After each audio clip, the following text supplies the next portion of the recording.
দেখো এখানে দুইটা জিনিস মাথায় রাখবে, যখন তোমাকে আয়নীকরণ শক্তি বলবে তখন কি হবে, শক্তির প্রয়োজন হবে। আর যখন ইলেকট্রন আসক্তি বলবে তখন তোমাকে কি হবে, শক্তির নির্গত হবে। তাহলে এই কথাটা এখানে উল্লেখ করে দিবে যে ইলেকট্রন আসক্তির সংজ্ঞা। এখানে কি করবে, ইলেকট্রন আসক্তির কি করে দিবে, সংজ্ঞা। হুম, সংজ্ঞা দিবে। তাহলে দেখো আমাদের তিনটা ধাপ চলে গেল। 4 নম্বর ধাপে এসে কি হবে, যে পারমাণবিক ব্যাসার্ধের সাথে ইলেকট্রন আসক্তির সম্পর্কটা কেমন সেটা। তো এখানে তোমরা বোল্ড করে লিখে দিবে যে পারমাণবিক ব্যাসার্ধের সাথে ইলেকট্রন আসক্তির সম্পর্কটা আসলে কেমন হয়, ব্যস্তানুপাতিক। তো ব্যস্তানুপাতিকের অর্থ কি, একটা বাড়লে আরেকটা কমবে, আর আরেকটা বাড়লে এটা কি হবে, কমবে। তাহলে লিখে দিবে কি, পারমাণবিক মানবিক ব্যাসার্ধ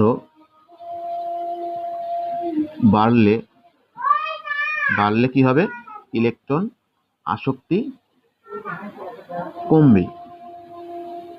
আবার একই সাথে যে পারমাণবিক ব্যাসার্ধ কমলে কি হবে, ইলেকট্রন আসক্তি বাড়বে।